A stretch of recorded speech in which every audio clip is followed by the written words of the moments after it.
In just a second, I'm going to be introducing author Abbi Waxman, and we're going to be talking about her newest book called Other People's Houses. And I love this book. This was her second book. It's fiction. It's like women's fiction, I'd call it. But this book has already been bought by Sarah Michelle Gellar for a TV series, and I can't wait to talk to her about this. So, everyone, here is Abbi.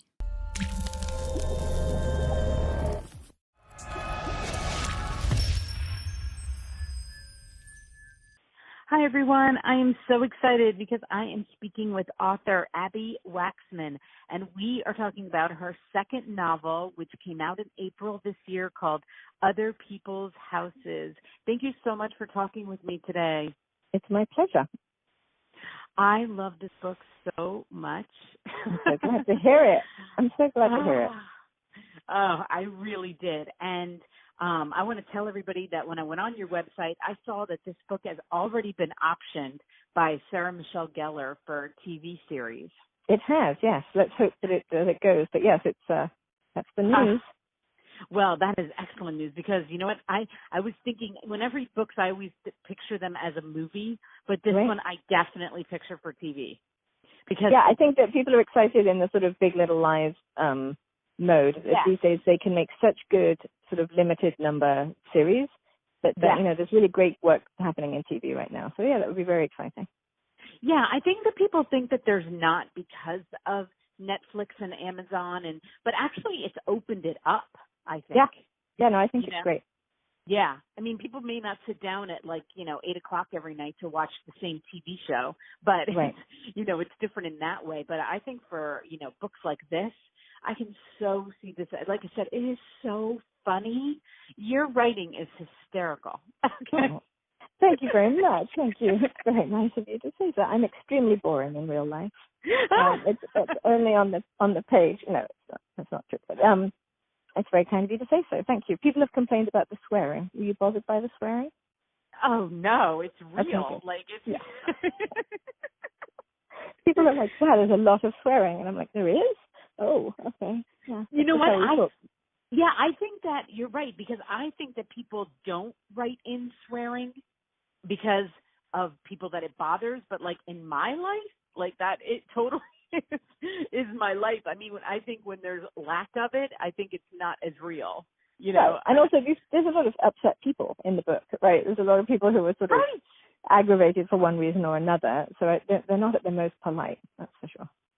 Yeah, and you know what? I always, when I was growing up, my mom swore a lot, especially as I got older, not as a little kid because it wasn't, appropriate, but as a teenager, she started cursing and I was like, look at you, you're so weird. And now I do it and I'm like, oh, that's why she cursed. Yeah, sometimes just having teenagers makes you swear. I have 3 at the moment and there's a lot of swearing, just quietly for myself.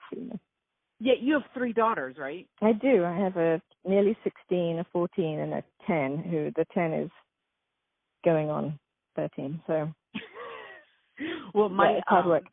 My son has 3 daughters. I have 6 children, but they were all spread out, okay? And but my son has 3 daughters that are boom, boom, boom. And I keep laughing at him saying, they're all going to be in high school together. You're going to have so much fun. Yeah, exactly. My mother did chuckle quite a bit, actually, because the first 2 are very close together, and then there was a little gap, and then the last one. And we realized early on that they would all be in high school at the same time, and it's just a bit they overlap because there's 5 years between the first and the last. But it's really, there's nothing but hormones in this house right now. It's my poor husband. Yeah.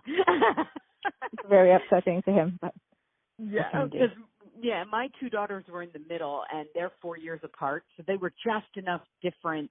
And then with all the boys around, that it was a little bit, I didn't really have to go through that. But Francis and Michael, first of all, I want to tell everybody when you get this book, because you did the most brilliant thing. Not only did you give us the cast of characters, which I loved, because when you're writing about different families and you're trying to remember who's married to who and, until you get into the book, I used that a lot in the beginning. I really did. I kept going back. Yeah, it's just too many people otherwise. Yeah, it's true. I mean, I also just like books that have sort of helpful things in them, so I like that there's a map, I like that there's a cast of characters, because those are things that I like in a book. And so when I create books, I want them to be like that. I want the whole book to be more of an experience. And there were just too many people of similar ages with similar kids that I thought I had to write it down for people.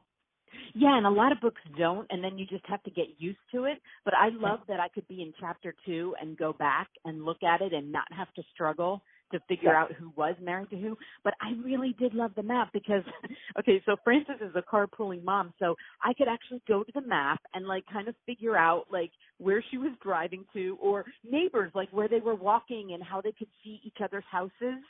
Right. Yeah, I thought that was, I just thought it was cute. And actually, my daughter drew the map. So, you know, talking of putting our children to work, I put my eldest daughter to work on the map. So, yeah, I loved it. I absolutely loved it. So Frances has a daughter that's, you know, just hitting 14. I guess she is 14.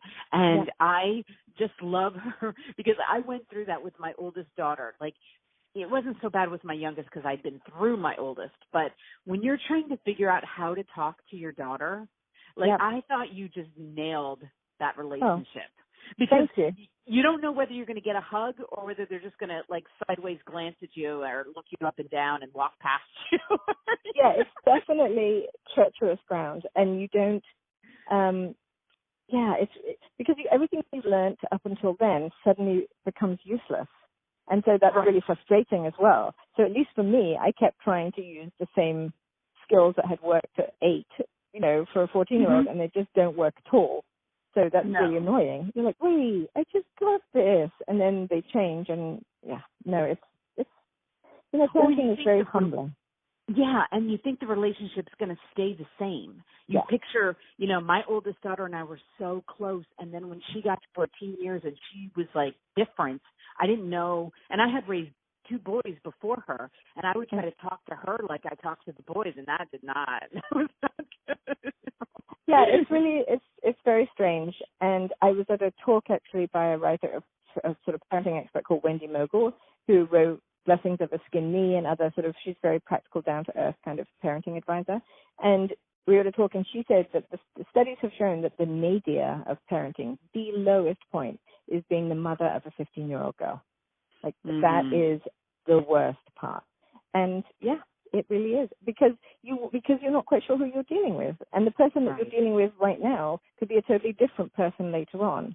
And so, to get back to the book, what I was interested in is how you navigate both the adult relationships in your life, because, you know, she's happily married and she has these friends and this whole neighborhood to deal with, but then this constantly changing relationship with your children, because of course they keep changing and you keep changing, you know, and it's, you know, as I think Frances says, Ava says something, her daughter says something, and she says, I've never been the parent of a teenager before, right? So we're all learning on the job, and Frances just feels it quite deeply. And, of course, everything else has gone wrong in the neighborhood, so it's a lot for Frances.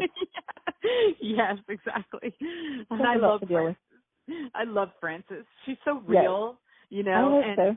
Yeah, she's so real. And it brought back, like, I remember one of my defining moments with my oldest daughter is I was on the phone with a friend, and I said, oh, she's such a bitch.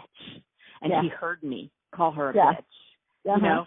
And I didn't call her. I didn't say it to her. I was talking about her. But she didn't let me forget it for a long time. That's all right, because one day she'll have children, and then it'll all come back. She'll come crawling back to you at that time. It's you can't not. At some point, the B word just comes out, because they are evil. Like, they really are evil, and they know that if you're lucky, they know that nothing is going to affect how much you love them, right? If you've done your job, they know 100% that however vile they are to you, you are still going to love them. And so they do reserve their worst for you. You know, they say things to their mothers they would never say to their friends or to the other adults. You know, so that's, you know, I guess if they're never rude to you, then there's something wrong, right? Because they don't trust the relationship. But unfortunately, they do. Yeah, and I love that you made her, so she's the carpool mom, which I love, because I've been the carpool mom. Yep. I think we all have at some point in our life. Do carpool. Yeah, it's like being the Girl Scout cookie mom. It's something that falls to everybody at some point, whether you like it or not. Yes, exactly. And I don't want to give it, like, I'm trying not to give any spoilers, but I did see it in the beginning, you know, when I'd read it on different sights about Anne. So I guess it's safe to say that Anne her one neighbor has an affair that she walks in on at the very beginning of the book. And I love her reaction because I've been there. You know, we've all been, whether it's in your neighborhood or it's with your, you know, your kid's soccer team or, you know, whatever sport your kids are and you get involved in the parents. And then that happens. And all of a sudden it's kind of threatening to everything. Right? Exactly. Yeah. And that's what I was interested in. It's like you have this little, I don't know about your life, but I feel like I'm sort of lurching from one minor disaster to the next, right? There are short periods of apparent peace where you're like, oh, no, maybe everything is fine. And then something else will explode, right? It just doesn't matter what, but with 3 kids and, you know, friends and dogs and whatever, there's always something going wrong. But when something so fundamental like that, like a marriage that you thought was sound, falters, I feel like it throws everything else into question and you can't really help that. You know, you can't help. If a good friend of yours suddenly divorces, you have to look at your own marriage and say, but wait, I thought they were fine. If I thought they were fine and I think I'm fine, am I wrong? Right. So I think that's just human nature to question, to constantly question, is everything still okay? If it wasn't, we would all be really complacent and boring, right? And that's just not the way we are. We're not complacent. We're anxious, nervous little mammals. And so we're constantly worrying about these things. And so, so it throws, you know, and also Frances tries to handle everything. But I was also interested in writing a really competent woman character who is able to handle a lot of stuff and who eventually, you know, not to give anything away, but eventually loses her temper. But it takes a lot, you know, she really takes her job of being competent and capable and able to handle a great deal of stuff seriously, you know, and eventually when it becomes all just gets a bit too much, you know, shit hits the fan, you know. Well, I loved how real she was about it too, because I don't know that I'm like her. I don't know. Who knows, right?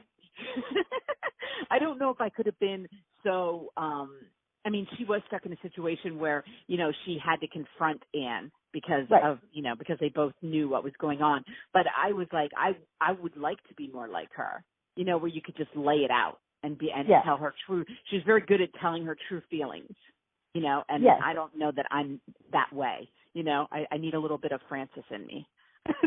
Yes, I think we all need a bit of Frances. But she is certainly, I think she's also just really shocked in that moment. You know, I think she just, I don't know. I find her an interesting character. You know, I'm not the kind of writer who plans it all out. You know, I'm a sort of a seat of the pants kind of writer. So as I'm writing it, I'm often quite surprised by what they end up doing. You know, I don't really think, oh, well, Frances would be like that. I know who she is, and I feel the character. I'm always about the characters first, and so I'm just like, well, what would this character actually say? They become very real to me, and then that was her reaction. She was pretty pissed. Well, I thought what you did in One Neighborhood to have the different characters was just brilliant, because every family is different, and especially nowadays, and you know, it like kind of covered what's going on in one little section of the neighborhood. And it's not, you know, I think back in my parents' day, everybody tried to pull off that. My mom had a saying about that. There was like this saying about, you know, how every couple looks the same. Right. And, you know, like everybody was trying to promote the image of our family looks like your family, which looks like your, you know, and everybody's the same. And, Stepford wives. That's what she would always say. You know, we're all Stepford wives. And, but I don't think anybody's really trying to pull that off anymore. It's way different than that. And everybody is different. You know, every family's a little bit different and couples are a little bit different. And then you have the lesbian couple. And I love them. I love them so they're sort of the most together really in some ways. And yet they have secrets of their own. I mean, I think that couples, regardless of the sort of individual genders of however that couple is, right, we all struggle with the same stuff, right? I think in general, I believe that we're more alike than we are different, right? But at the same time, we all look quite different, and the sort of makeup of the families might be different. But ultimately, we all worry about our kids. We all worry about our partners. We worry about basic stuff. We take out the trash. We feed the dog. You know, it's that sort of the living of life that I think is the same, regardless of what genders you are. And in general, I think, and I have several, you know, lesbian couple friends, and I say in the in the book, and I think this is really true, that these days I think gay couples are often held to a much higher standard than heterosexual couples, because we all know what a heterosexual marriage looks like. And if you've had to fight so hard to have the right to be married, you kind of there is an expectation that you're going to nail it, right? But of course, that's not in any way fair. That's a completely unreasonable expectation, because it really doesn't matter what you do in the bedroom. That's really not what long-term marriages are about. That's part of it, but it's not. That is not necessarily what's the major part of the marriage. When you're not married, you think that it's going to be all about your sex life, but unfortunately that is maybe the smallest part of being married, especially for a long time, and especially if you have kids. So yeah, I think that gay couples, I think it's more responsible to write about the same challenges that we all face, regardless of how we express our physical affection for one another. Yeah, so. I actually highlighted that area that you said that, because I was like, that is so true. I mean, it just hit me when you said it in the book, and I was like, you're right. I mean, really, if you look at it, marriage is 50-50. You got a 50% chance because it's 50-50. There's two people, okay? Right. Basically. Yeah, it really doesn't matter if you both wear the same kind of shoes. Right. That only gives you an advantage in the very small shoe section of marriage. Other than that, you're still two very different people. And just, having the same genitals does not, I mean, you and I don't know each other, right? The only thing we actually have in common is we're both women, right? And that's a huge thing, right? That's a big thing. And I'm all about women, and it's a big thing. But at the same time, we are also completely different people with different experiences, different lives, different histories, different futures. And so to expect us, because if we were a lesbian couple, to expect us to get on better just because we're both women is ridiculous. It's just ridiculous. Right. It's like saying, these two people are both American. Of course they're going to get on. Like, no one would expect that. But, it's just, I don't know, the media likes to do mean things, right? They like to hold people up and then destroy them. So exactly. And, what I love about her is that we all do that. Okay, so if we see a couple get divorced, or not get separate or get divorced, we automatically go to, well, then something, am I doing something right? Are they doing something wrong? What is, why, what happened? Like, we all want, it's almost like we want to report. Okay, you guys have to tell us what happened so that we don't do that, what you did, so we can be better. Right. I thought it was a failure, Exactly. It doesn't, exactly. Who's responsible for this? Like, who are we blaming? When often it's, as you say, 50-50, right? It takes a lot obviously you can blow up a marriage all on your own, right? You can, Anne, to a certain extent, torpedoes this marriage, right? She really does. But obviously her husband has some part in it, and it's up to him, and how he reacts is important, right? And she, not to give it away, but he reacts pretty poorly to what's happened, and is therefore not interested in trying to fix it. And so then it becomes like, well, okay, if I'm not willing to try and fix it, am I now as responsible for the actual breakup of the marriage as the person who torpedoed it, if that makes sense? And so it's, and I think it's not all, I don't know, life is not like a romance novel where somebody does something dastardly and the other person runs away. Like, that's just not how it actually works, particularly if you have children. You have to sort it out. You can't just walk away. And so that's what's interesting to me. And that's why I have everything but blow up at the beginning, because that's not interesting to me. What's interesting is what you do afterwards, because you have to protect your kids, right? So you have to do, or at least all of these people love their children. Right. There are no characters in the book who don't love their children, because I'm not really interested in those people. They're all trying to protect them in different ways. Right. They're all trying to do their best. Yeah. Yeah. But none of them are really bad. We all are, I think. Yes. Anyway. I think most people. Yeah. Obviously there are horrible people who do horrible things to each other and to their kids, but I'm not interested in writing about those people. So I'm more interested in how normal people occasionally screw up and how they deal with that. Well, I'm telling you, I love this book so much. It was not a shock to me that, somebody had already picked it up. So, for a TV show, that was not shocking. I was like, of course. It's so perfect. It's just, it's real, and people love watching shows like this about real people, and, we see it over and over again. And I think that the humor, what I thought, separates this out is the humor part of it. And I can't wait to see what happens. I really can't. I heard you and me both. I think it would be I would love to see it. And having already seen it in my head as I was writing it, I would love to actually see what someone else thinks it looks like. So once it's theirs now. So that's awesome. So what are you doing next? I am trying right now to finish the third book, which is the first book, The Garden of Small Beginnings, and then Other People's Houses, and now this one go together. They're sort of, all three of them are set in Larchmont, this neighborhood that I live in. All three of them, so like the characters from the first book, Lily, for example, who's in The Garden of Small Beginnings, she appears in Other People's Houses, and then she appears again in this third one that I'm writing now, and it's all set in the same neighborhood, the same group of people, all in the space of the same year.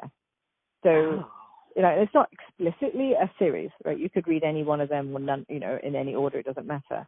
But the cast of characters is interesting, and they're all sort of interrelated, but not in an obvious way, right? They all know, they know each other.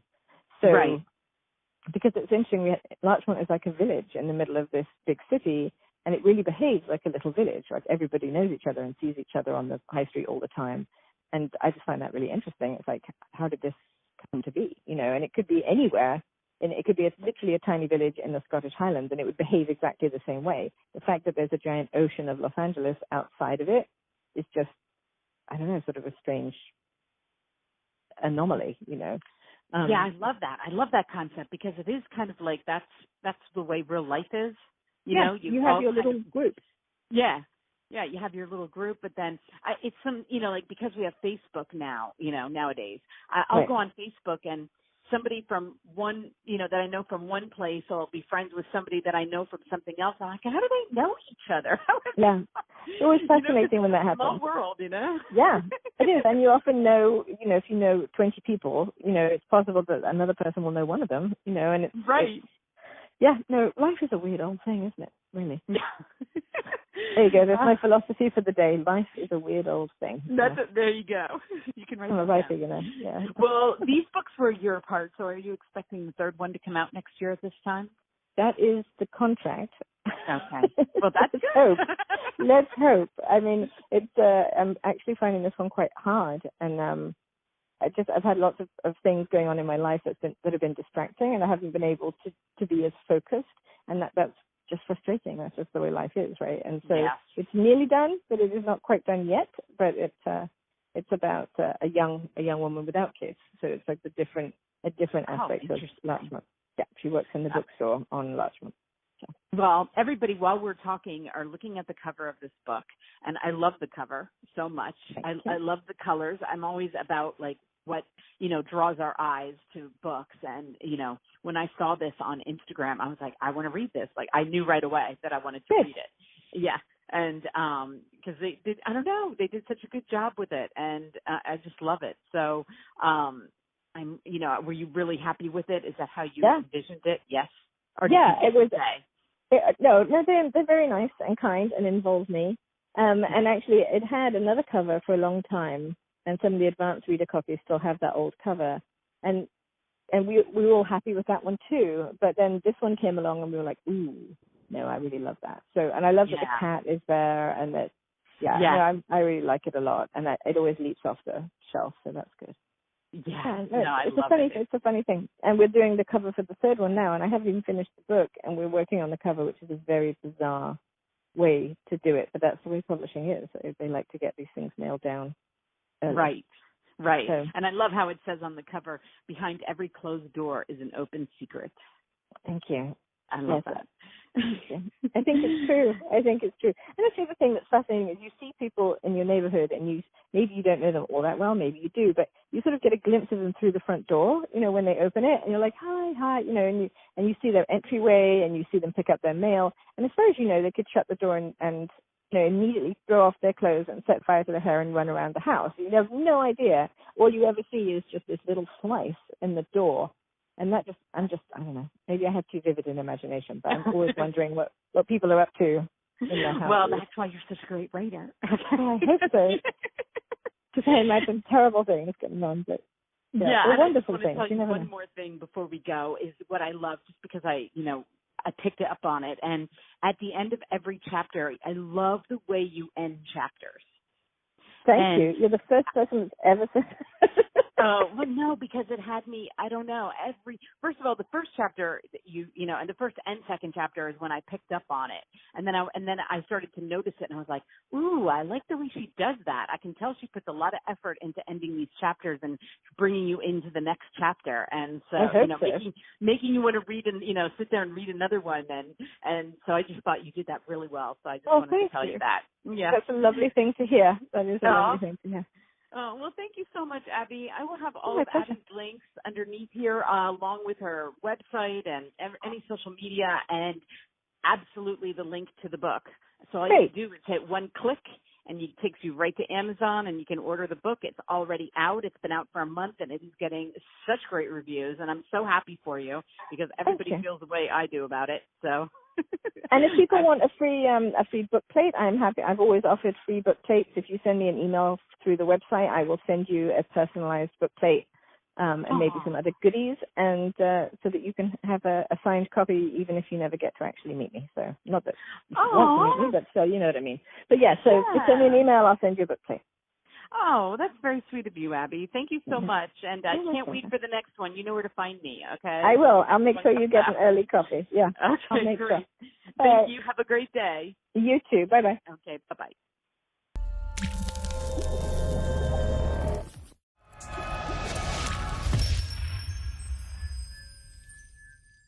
Isn't she awesome? Oh my goodness. And it looks like that TV show or series is going to happen. I am so excited for her. I mean, this is just, I can't even imagine. I can't even imagine what that's like. So, to see your book that you wrote up there as a TV show, it's just incredible. So I am so happy I got to talk to Abbi. She was so amazing to meet, and we'll just keep watching out for that. And, watch our TV, our debut TV shows. And I'm sure we're going to be hearing a lot about this book. So everyone, Abbi's links are all listed below. Keep a watch out for it. And thank you, Abbi.